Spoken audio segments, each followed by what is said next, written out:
It's spring again. My onions from Brown's Omaha Onion Company are coming soon. I have made it a mission this year to get rid of my scraps. Pat Salter, if you're watching, you might recognize this. You gave me a rack that holds pots and pans probably 15 years ago.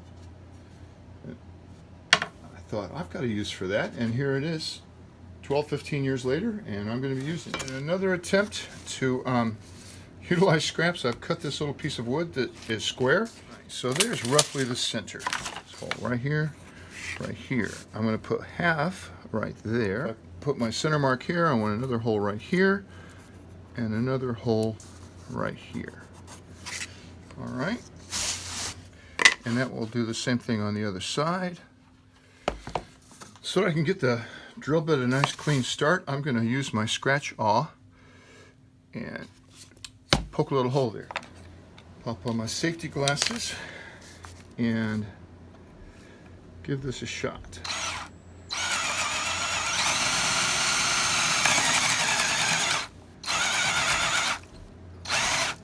You know I'm there because my flag blew all the dust away.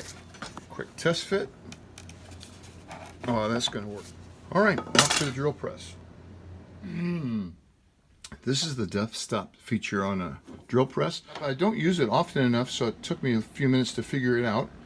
But now I've gotten 3 holes exactly where I want them. They've just popped out on the other side, so I'm going to drill a couple more.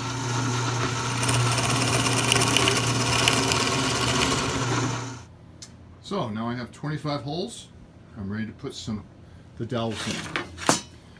Now these dowels have a varnish on them, so they're not going to stick real well, so I'm going to have to scuff those up. In an effort to save my fingers, I've set up a V-block here, and at the end of here is 2.5 inches. I couldn't clamp it to my miter box, so I've got some double-sided tape back here. But this leaves my fingers way away from the saw. That allows me to quickly and accurately cut each one.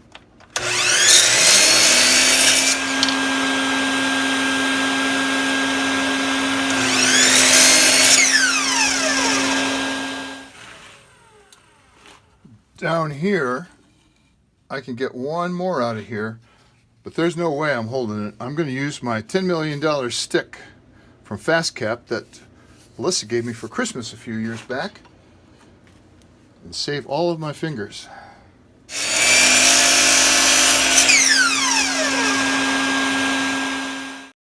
This is Titebond 3, waterproof. That's enough for now. A lot of squirt. This is going to come out the bottom. Another little tip: if you're going to the hardware or lumber yard to buy dowels, yeah, you may have seen a split right there. I'm not too concerned about that. It looks like now I am concerned. Now I've got a double split. It looks like some of my dowels are a little bit bigger than 11/16. Let's put these center ones in. Yeah, there's glue in that one.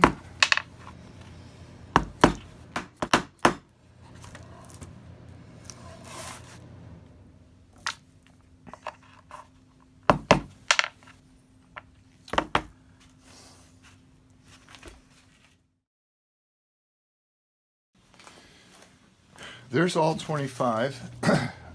What a pain. It wasn't 11/16 all the way down, and once I had this, once I discovered this crack, this is going to be fine. I did have to individualize each one of those on the back side. You see where the glue came through. These were 11/16, ½ inch would work fine, 3/4 of an inch would work fine. Whatever drill bit you have, basically. Now, if I was concerned, really concerned about this, I could put some cross pieces up here or another piece I'm not going to do that until it falls apart. And if it falls apart, then I'll be concerned about that. I had some lunch and I decided to take a proactive stance on this crack. So I've got another scrap piece of wood here, and I'm going to use it to make 3 cross members.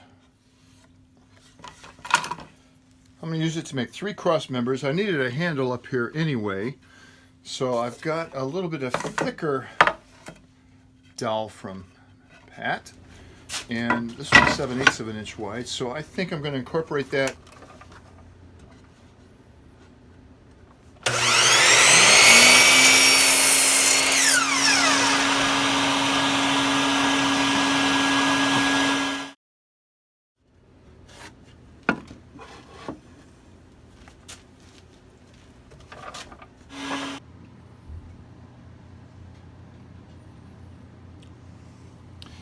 Well, I was going to find the center of this, but turns out it's exactly 9 inches. I didn't measure it.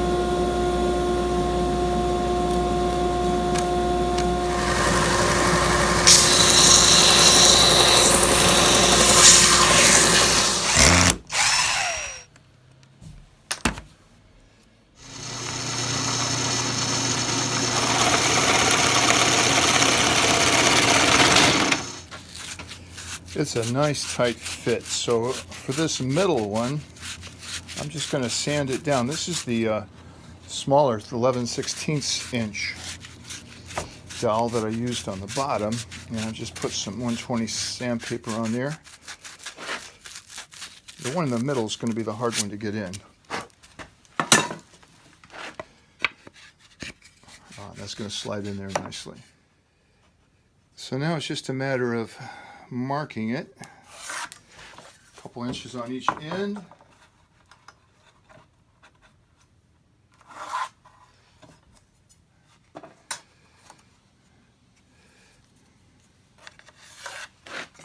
I have a cross grain situation here, so I don't want to put any glue in it, but I do want to make it easier for me to find the holes here. So I'm just going to put a little hole through here. Let's see how we fit. That's going to be quite adequate.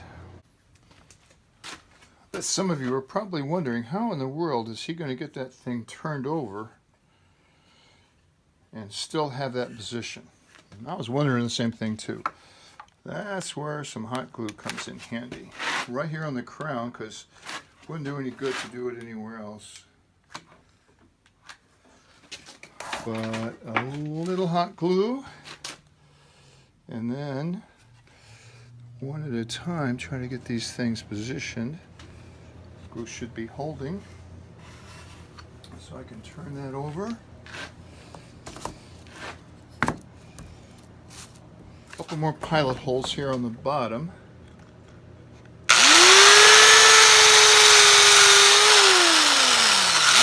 Using 1.25 inches on the outside here.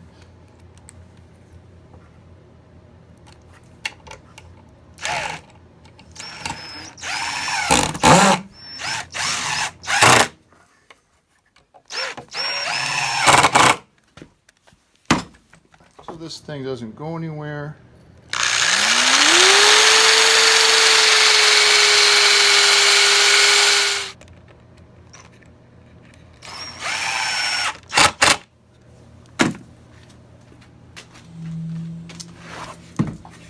There it is. I can make 25 holes at the same time. If I'm using this as a spacer, I can also space it for 8 inches. All we have to do is wait for the onions to come in. Thanks for watching.